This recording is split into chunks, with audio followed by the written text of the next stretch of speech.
Hello and welcome to Slinger. My name is Justin. I'm the owner of Team 53 and I partner with Coach Dave Academy and Impel Motorsports to bring you this week's Learn to Drive video for super late models at Slinger as part of iRacing's 2025 Season 3 Week 1 official series.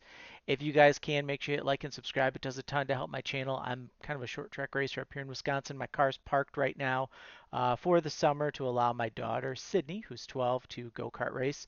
So if you guys want to help us out, head over to the Team 53 website. Link is in the description below. Sign up for a short track season pass. Does a ton to help us out with that. Also gets you access to short track setups for all 5 of the iRacing short track cars, as well as access to my telemetry and more. So we're going to head out here on track for qualifying at Slinger. We're going to tire heat down the front stretch, and then we're going to get a good head of steam built up here. It's going to be this first lap is going to be your money lap. So we're going to go high here in 3 and 4, get a nice run down the front stretch, get nice and tight here up against the wall. You can see how close we are there as we look inside the cockpit. You know, this dash line kind of comes right through the edge of my flames here, my ghost flames, you can kind of see.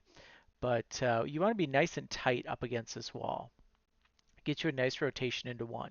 You see here at the start finish line, we're already turned to the left to get ready to go into the corner. As we get into the light and through this last dash line, that's where we're going to lift and brake. And we're going to go into the corner and we'll just kind of let this car roll once we start to turn in. Give it a little bit more brake to slow her down, let her roll. Park my right side tires on what are the faint dash lines there. And then right here in this corner where there's the sand, kitty litter and stuff that was on the track when they scanned it, that's where you're going to throttle up, is right through that. This is like the spot. So from the cockpit, you can't really see it in the cockpit, but there's like a little bump that you go down, and then once it hits that bump, that's where you're going to throttle up and drive up off the corner. Bring it up nice and tight up against the wall. And then what we'll do is we'll get ready here for turns 3 and 4. We'll lift and brake. And you notice too, we're full throttle down the backstretch. Lift and brake to get ready for 3. We'll swing it out wide here, and then as we go through this concrete patch here, that's really where we're looking to throttle up, is right through that patch. We'll throttle up and use that to drive us up off the corner. So it's a super quick track. Bottom is definitely dominant. Like I said, you really have to get down there into that corner, grab those bumps, drive it up off, come back around, get it nice and slow, and then just drive it super solid off there. And I think I went into 3 a little bit light there. I think I could have gone in a little bit harder, but I just got such a good drive off there that I wasn't quite as concerned with it. So let's hop in the car and we'll give you guys a ride inside the car presented by my friends at Impel Motorsports. If you're looking to improve your sim racing equipment, head over to Impel Motorsports, impelmotorsports.com. Link, I believe, is in the description below as well. They've got Moza, Next Level, and they just added some Logitech stuff. So here we go.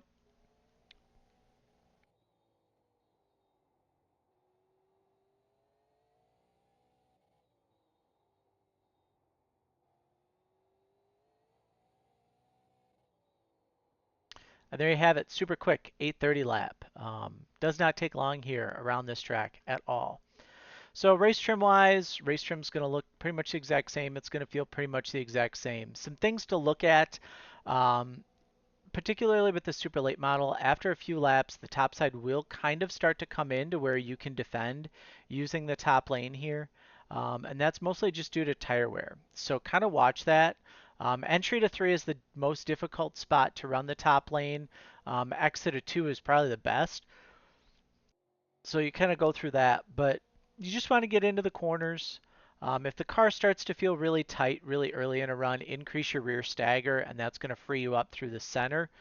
You'll just have to be careful not to be able to burn those tires quite as much, but it is a pretty long track, and it'll kind of get you there. So just kind of look at those things, figure out kind of where you're at in terms of the racetrack, and you can kind of go from there. But just really get into a rhythm here at Slinger. It seems like that really seems to be the one, and that's the most difficult thing to do, right? Because this track is so small and things happen so quick that in officials you get a lot of wrecks. So it's just going to be getting into that rhythm, running your laps, getting comfortable, and really kind of enjoying where you're at with everything. And if you're looking to support us, there's a lot of different ways. They're all in the description below. Team 53 Short Track Pass. Head over to my friends at Overdrive Racing Oils and Lubricants. They're an AMSOIL independent dealer. They do a ton of stuff for us. I just switched over to AMSOIL in my Jeep Cherokee. I gained 2 miles per gallon here on the first couple runs out since I changed my oil from what I typically got with the dealership synthetic. So kind of interesting there. You can head over to my friend's Cuddly's Pet Supply if you need anything for your pets, beds, bowls, that type of stuff, harnesses, leashes. They're really good with that as well. So best of luck, and we will see you guys in the next video.